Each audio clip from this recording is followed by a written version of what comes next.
Assalomu alaykum. Hurmatli vatandoshlar, hammalarni yaxshimisizlar? Bu ko'p shopir akalar biladi bu narsani. Hozirgi kunda mahallalarga, yo'llarga masalan bunaqa dambaliklar qo'yib tashlanayapti. Politsiyskiy deymiz. Dambaliklarni ham bilmayman, buni ham ma'lum bir standarti bo'lsa kerak. Lekin o'ta yomon holatda qo'yganlar ham bor.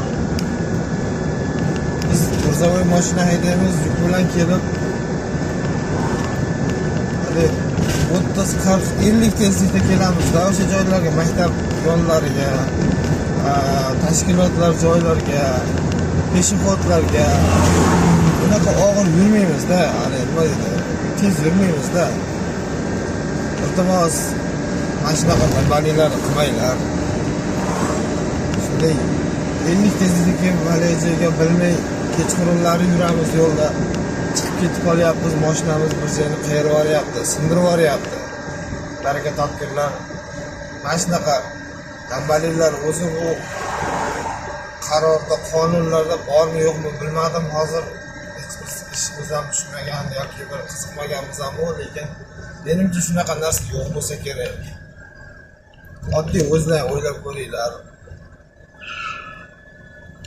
Shunaqa o'sha dambalik qo'yishni o'rniga o'shaga shu tadbirkorlar 50 tezlikka bitta katta zinak qo'yib, kamera qo'yib qo'yinglar, o'sha ogohlantiruvchi zinakni qo'yib, o'sha joyga kamera qo'yinglar. Ana biz 50 dan oshib o'tsak, o'sha shtaraf kesin to'laylik, o'shani mashinamiz, texnikamiz buzilmasin, bir joyda sinib ketmasin. Bir joyda sinib ketsa, kerak bo'lsa haftalab ishga chiqarmay qolyapmiz. Baraka topinglar. Shopir akalar, sizlar ham o'zlaringizni fikrlaringni bildirib yuboringlar. Mashina ko'p shopirlar mashinasidan juda ko'p aziyat chekyapti-da. Rahmat hammaga. Salomat bo'linglar hammalar.